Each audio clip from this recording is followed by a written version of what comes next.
Hello, Peaceful Profits Nation. Welcome to the Peaceful Profits Podcast. I'm your host, Chanel Nielsen, and we're joined today with Meredith Trunkett. Meredith, welcome to the podcast. Thank you for having me. It's Yeah, exciting. we're excited to have you here. Meredith is a Peaceful Profits team member, and I'll start off by just introducing her. So, Meredith graduated from Stanford with a bachelor's in English and a master's in European history. She taught English lit and writing for over 10 years and was responsible for writing curriculum for new courses in the English department. She loves teaching in any form and feels lucky to get to work with authors and coach them in the One Book Millions method. Meredith has done copywriting for 3 years and joined Peaceful Profits in 2022 as a hybrid copywriter, proofer, and ghostwriter. She has always loved words and also dabbles in writing fiction. And I thought this was a fun little tidbit about her. She says she has a dozen plus chapters of a novel that are burning inside her to get out that is currently located in random notebooks, files, and drawers. So before we get to the meat of this podcast, Meredith, I would love to hear what your novel is about. It's about a woman's journey, and it's more about her children's journey for a mistake she makes and sort of the judgment that's put on her children and their story of resilience, but also her story of resilience. So it's more looking back a long time ago, but it's redemption and resilience and the mother-child relationship. So awesome. Okay, cool. That is so fun. And I love that phrase that you said, that it's burning inside you to get out, because I think that that can be true of many things. It can be true of our fiction work. It can also be true of businesses that we just know we need to start. And it's something I hear a lot with people that come into Peaceful Profits. They just feel called. They feel led. They feel like this thing is in me and I need to share it. And so many people, because of the One Book Millions method, come to Peaceful Profits because they're interested in creating a book and using it as a book funnel like they've seen Mike do. So with your role as a ghostwriter and as the team member who helps people to work on their own books in our Q&As, you are the perfect person to teach us how to make our books better. So let's talk about this. In Peaceful Profits, one of the things that you do is help people with a very specific style of book. How would you describe the kinds of books that people write here? I mean, I was going through a list in my head of all the topics I've read about. I mean, the common denominator is it's someone that has a lot of expertise and works with clients to share that knowledge, either self-empowerment, to teach them how to do something like run a law office efficiently and profitably. I mean, it's anything. The most fun book recently is something called Goodbye Good Girls, and it's about empowering women not to live by the good girl rules and really just living their bold. And it's fun and sassy. And then you have a book, from a doctor that's very scientifically driven, and it's how to optimize your health at a cellular level. It's just so many different things. Some are metrically driven, some are scientifically driven, some are principle driven. But bottom line is they're trying to serve others with their passion. And that's what's so amazing to see in the books, how passionate they are. And they're very transparent in their own journey, which is also inspiring because it wasn't all roses, like you said, to start a company. And they had a calling, and then they're putting it down in words, which I'll just preface this whole thing. Writing a book is not easy. Yeah, right. I think that it's one of those things that feels easy until you actually start to do it. And the moment you start to sit down and work on it, if you've spent any time in that process, you will know it is not easy. And yet the most absolutely rewarding piece of my job is to watch the transformation of the books. I mean, I get goosebumps when I watch them put so much work and effort and are so coachable and are so trusting in the process and yet make it their own, and how excited they are at the end. So it's just very, very cool to be in the collaborative process, because that's what writing is. It is not in a silo. It's really collaborating with people to get your best product out, whether it's beta readers, a writing coach, probably not your best friend because they'll just be a cheerleader, but people that'll give you honest feedback. Yeah. Okay. There's a couple of things in there that I want to talk a little bit deeper about, because one thing you said that the book writing itself is a transformation, a transformative process. Tell me what that means. Um, I've thought about when you asked to do a podcast with me, I thought if you did a podcast with the clients, I wonder if our answers would align. That if you Ooh. asked me, the sticky parts of writing and what's hard for them, I think that people come in thinking their book's going to look like this, and they've read Mike's book. And Mike's style of writing is so unique to Mike. He's a man of few words. It's very clear. It's very metrically driven. It's very logical and rational. And sometimes they try to mimic that, and it's not them. So first they have to find their voice. And then they have to really crystallize, okay, what value am I going to offer? And I know it all in my head, but putting it down on paper is a whole different ballgame. And so it's learning how they're going to use the framework to make it a marketing asset to grow their business, still make it their own, and really get the value to the reader without overwhelming the reader. And we can get to that later. But Yeah. it is a transformation. It's just going through the process and the messiness of it. It's like cleaning out a closet, right? It gets super messy, and then it gets cleaner as you put everything back in an orderly fashion. So it's a messy process. It doesn't happen like sit at the computer and work for 8 days and you have a book necessarily. Yeah. I think even that is a light bulb moment. I think I hope that listeners are saying, okay, wait a minute, for people who haven't written a book, this idea that you think your book will be one way, but it is a process. In the process, you learn and grow through writing, because it does seem in a way very linear. I have these thoughts, I'm going to put them on paper, there will be my book, it will be out into the world. And yet the process itself is very different. And I think part of that comes through a piece that you mentioned, which is collaborating. And I think that's another thing that we don't often think about. If I picture an author, I think someone sitting quietly at their computer all alone in their room, and they are writing, and that it doesn't involve other people. And yet you're saying a big piece of it is collaboration. I think the most successful books I've seen, not that all the authors don't write a successful book, but I think the process that eases it and makes it the most seamless for the author is when they get early feedback. Early feedback from beta readers, someone in their world. They could just send 3 chapters and say, what do you think?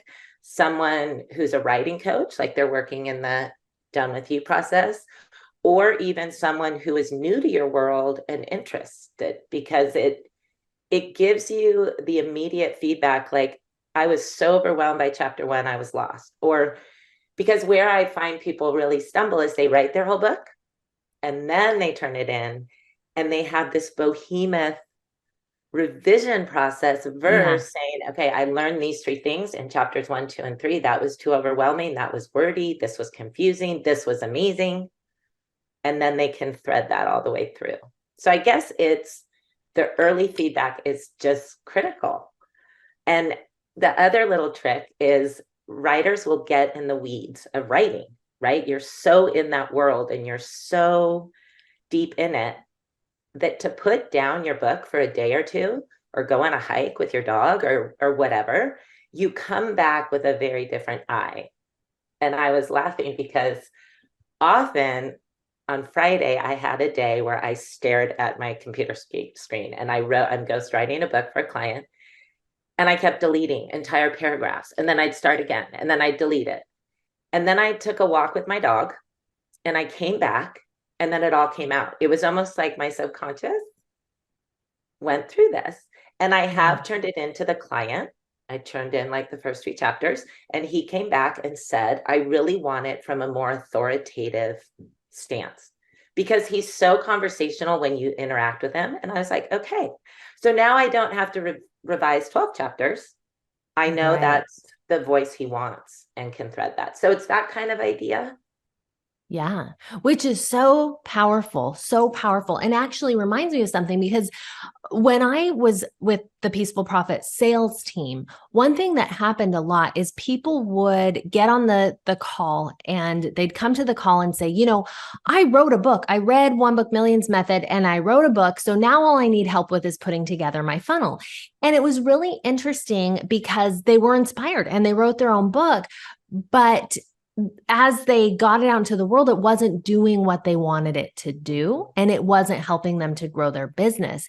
And ultimately, what we're talking about here, when we're talking about a One Book Millions Method style book, we're talking about a book to grow your business. So I would love to hear from you. What are some of the elements that have to be present in their book to help them to grow their businesses? I would say the most important ones, and the hardest part for me, in my opinion, and I think for authors, is part 1 of the book, chapters 1 through 5.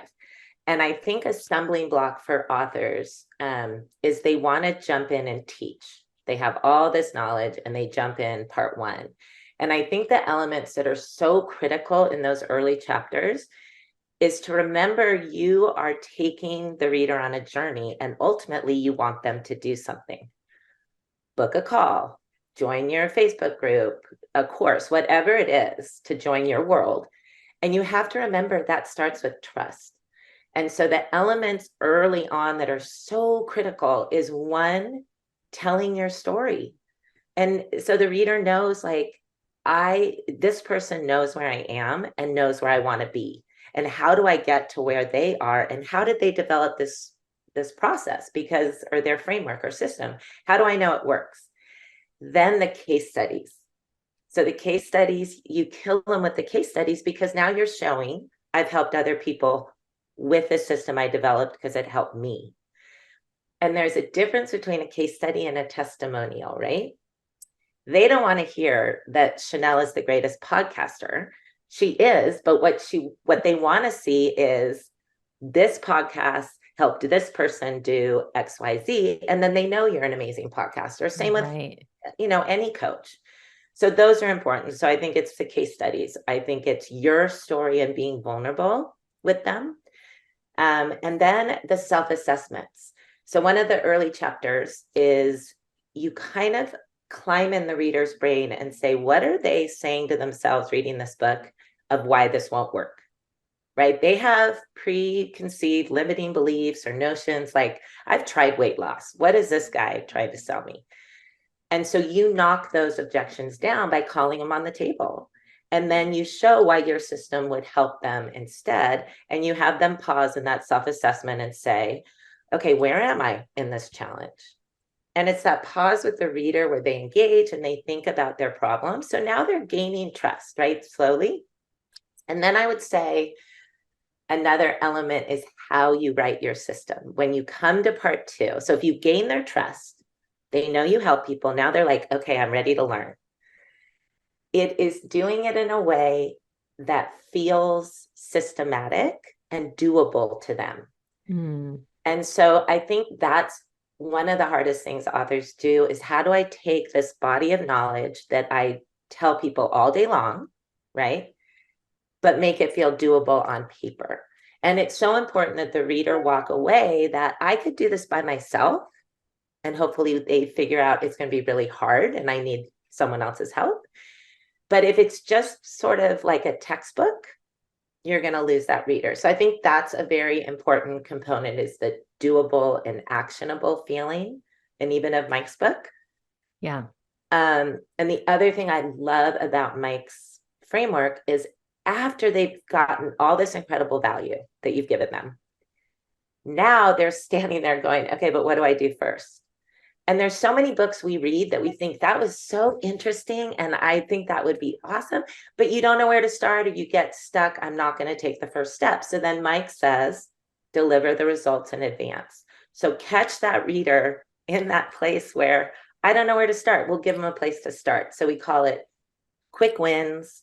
And this is where you give them a short exercise, a journal prompt, something that brings them closer to success, but also action begets action. If they take 3 action steps, they are more likely to continue with that action, whether it's picking up the phone or continuing to explore your website or get on your newsletter, or whatever it is. And they might need more nurturing than the book, right? I mean, that's another thing to consider. But those are the most important elements, is that reader trust. I think Mike has incredible elements that gains that. The clarity of your system and making it feel doable for the reader. And then the quick wins. I think those are the most critical. Yeah, I love how you've laid that out. I think that that's perfect and so helpful. I think one thing that I want to highlight in what you said is this idea of really just giving people things to do, making it doable. And often people are scared to put too much in their books. And we can see from this process, and by too much, I mean, people are afraid, like, oh, if I tell my system, if I give them my system, then they won't want to buy from me because they'll have this available. And yet what you said is teach them how to do it, like show them in your book how to do it. When they start to do it, that's when they're going to realize that they need help often. And so that's such a cool thing because you are offering it all to them. Yeah, and that's so powerful and just comes from such a place of heart and giving and like here's what I have, here's what I can teach you. And I love this concept, and this whole framework of the book honestly is so amazing. Now, and it really is. I mean, Mike even calls it "give away the farm," and it does scare people. Yeah. But then I find there's this dance of offering the value to get results for the reader if they did try, but without the overwhelm, because then the other writer can swing that other way. And now the reader is swimming in theory and research and stats, and that can be repelling. So it's that fine dance of how would you sit across, a cup of coffee or a beer or whatever your beverage, a matcha, tea, and explain to them this process. Like, helping them do something. And to your point, it's all in service. It's to make a bigger impact. And I hear authors say that over and over on the call. Through my book, I can reach more people. And that's such an authentic, it's not a bait and switch marketing. It's not, giving them this much value and then say, okay, book a call and I'll get the rest. Or the millions of webinars you see out there, right? That really, they're not offering value. It's a big sales call. And I don't think Mike's framework is representative of that at all. Exactly. It is to give value and to serve. And if you want further service and further help, here you go. So this framework is very, the process for writing a book, there's so much clarity, as you've spelled out, there's part 1, part 2, part 3, like it's all laid out in there. But where do you find people getting stuck? Even with, this framework, where do people get stuck in the process? I mean, we've touched on it. It's knowing when to teach and Mike teaches in part 1, but it's not overwhelming because he's still gaining your trust. So he teaches through stories. So there's story teaching versus flooding with knowledge, right? So I think that's a piece, is people want to teach right away. They're so excited. They know so much. I mean, I'm continually blown away by the expertise I speak to every day. And they really need to hold that back and build the trust, share their story, like what we've talked about. Yeah. That's one place people get stuck. I've read introductions that are 20 pages and awesome. And I just say cut and paste and put that somewhere else. That's a little mantra we have. Nothing written is ever wasted. It just might find a different chapter to live in. So that's one place, is like when to teach, when to pull it back. Do I have to tell my story? And people don't want to brag. They don't want to be boastful, or maybe they don't want to go into the dark moment in their life, right? And yet it's such a critical point for that reader trust and connection. Because by the end of the book, they're going to feel like they know you, and there's ways to temper it and ways to present it. So that's 2 sticky points, the story, and then the too much teaching. And then it's the framework. I'm going to tell you that authors look at me and say, I talk to clients on a daily basis, and putting this on paper is the hardest thing I've ever done. And I just say, put it all down and you can prune it back, right? So I think that is a sticky point, and it almost say, I don't know if I can do this. I think that's where they get the most discouraged. And then when they just put it on paper and say, and I always ask this question because of that book Mike had us read by Rob Fitzpatrick, is this useful to the reader? And what am I telling them right now that's useful or recommendable? Am I saying it for me because I just want to add this piece of research? Or is it really useful to the reader to help them? So I think we've touched on it, the doable, actionable system, and how to clarify that. That's a huge sticky point. And I think using their authentic voice. Yeah. That is their X factor, right? I don't want to read 12 of Mike Shreve's books. I mean, Mike Shreve is Mike Shreve, and it's amazing. And I love listening to Mike, but your voice, Chanel's voice, I mean, you've written a book.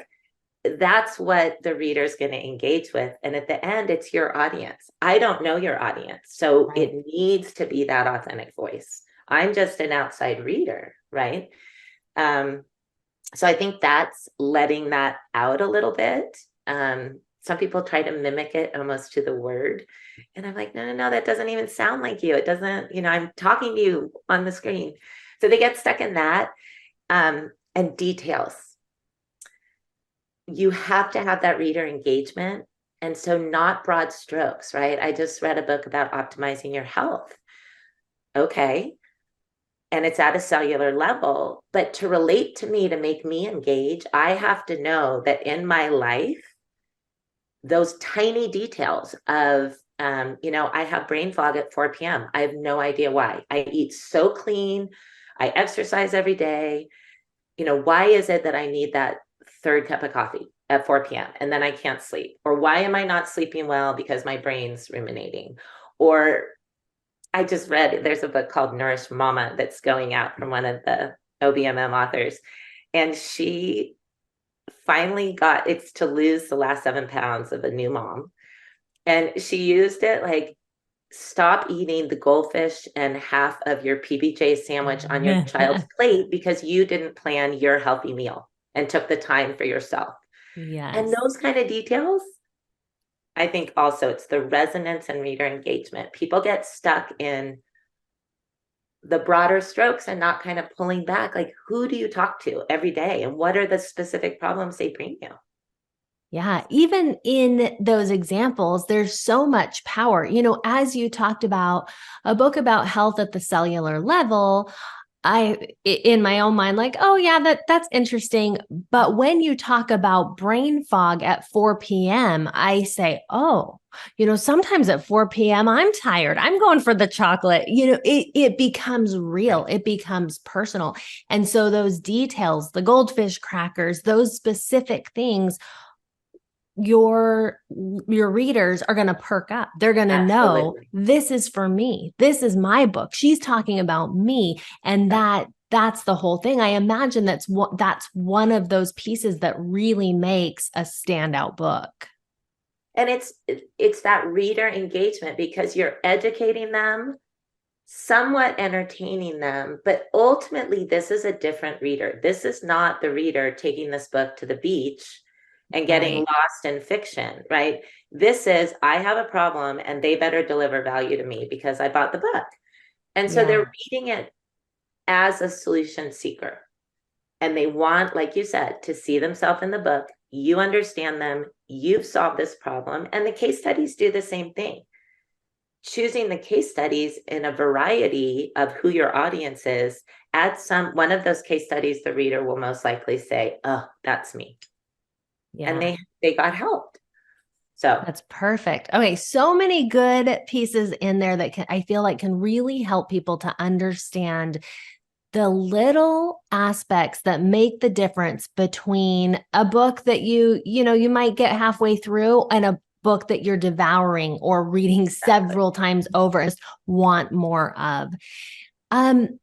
Okay, in the little bit of time that we have left, I want to talk about something I've heard you mention, which is your process of writing ugly. And you said that in your own writing, you write ugly. What does that mean? Um, so I have to turn off my internal editor to write. And this is the writer's block. This is turning on your computer. And Chanel, you know this. You have a blank screen and you have a blinking cursor. And you're like, oh my gosh, here I go. And you can find 900 reasons not to write. So for me, and everyone's writing process is different. I'm get the details, research all my notes first, and then I write ugly. And if it's an OBMM book, then I make sure I have a super strong outline, which provides a roadmap, right? And the first thing I'll do is I'll just copy and paste my notes into what chapters I think they fit into. Nothing's permanent. And then I don't start with the introduction. I start with chapter 1 and I just start writing and I start linking ideas together and concepts together. And I don't go back and read the paragraph I wrote before. I just keep writing. I don't worry about sentence structure. And it's hard for me because I do editing and I do proofing. But I turn it off because it's actually when you start writing, and I don't know if you've read Stephen Pressfield's The War of Art. Yeah. He says by writing, that's when the new ideas suddenly pop in your head or the connections are made. So for me, it's just saying, okay, I'm going to write chapter 1 today. And it could be it is going to be ugly. It is not a first draft is just putting the information on the page. So that's what writing ugly for me is.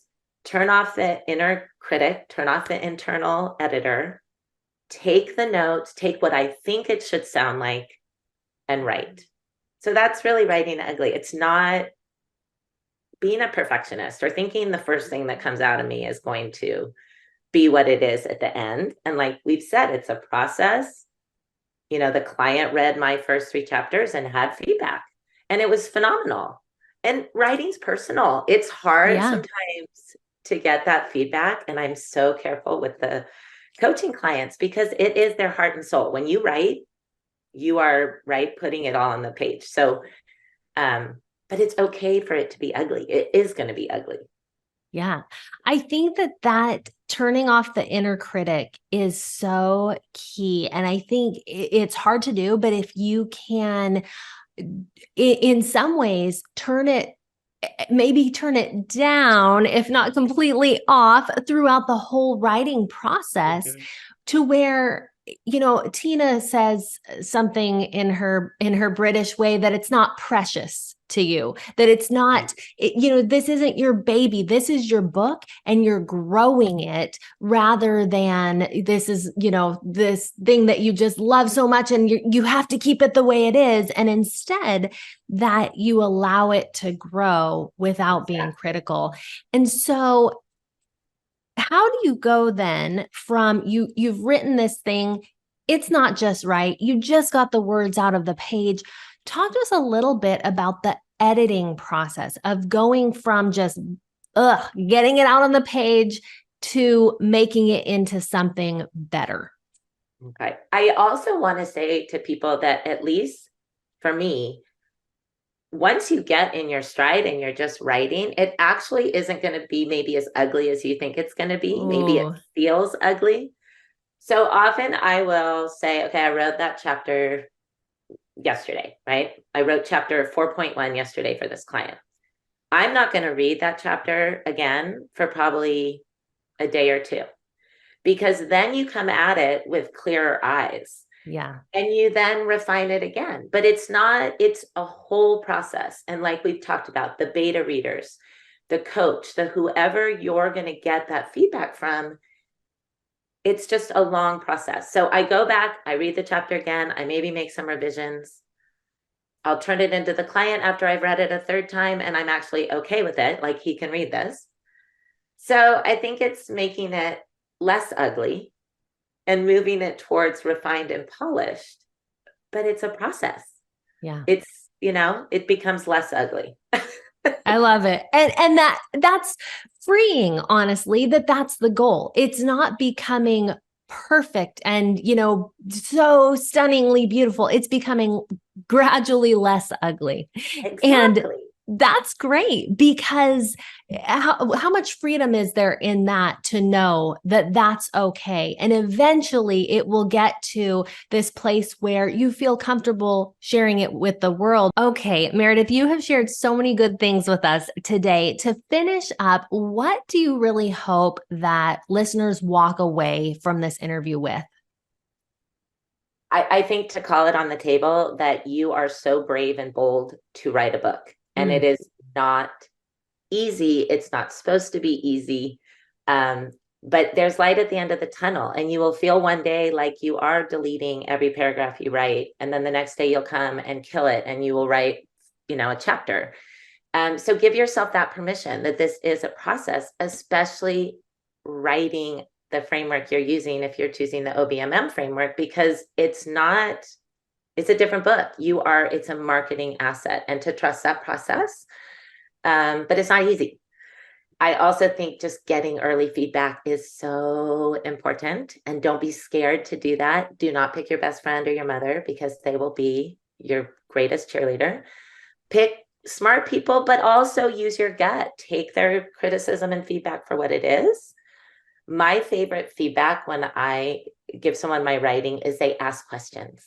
Ooh. Why did you put this? Instead of like crossing out lines of text, is not always helpful. It's saying, okay, I was confused by this. Did you mean this? Or I would love you to talk more about this. So I think you can guide your early feedback readers. Please ask yourself if this book will be impactful and effective and useful for someone. So every word you put in there, you are there to serve someone. And is that word serving them? Because it is supposed to be a short book. But so those are my three things. Have fun and be bold. And I just applaud you. You've made the choice to write a book, because not everyone does. Yeah, so good. Those are fantastic takeaways. You have shared so many good things with us today. Thank you for being here. Thank you, everyone, for listening. Yes, of course. And if you want help writing your Peaceful Profits style book, go to peacefulprofits.com/call. We would love to help you out. The fabulous Meredith can look at your writing and continue to teach you on the inside. Thanks, everyone, and we'll see you next time. Bye.